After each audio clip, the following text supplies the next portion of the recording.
Благотворительный концерт в поддержку спортсменки Надежды Елисеевой прошел на днях в городе Нерюнгри. Напомним, якутской биатлонистке поставили диагноз рак второй степени. Справиться с онкологическим заболеванием спортсменке помогает, что называется, всем миром. Слово Галине Якимчак.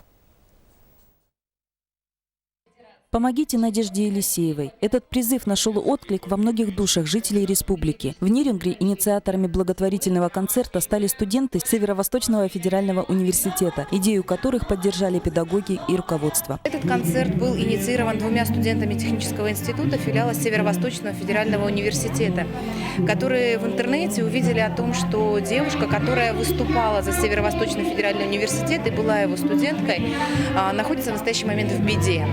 И студенты решили помочь. Мы не ожидали, что будет столько желающих выразить свою душевную теплоту.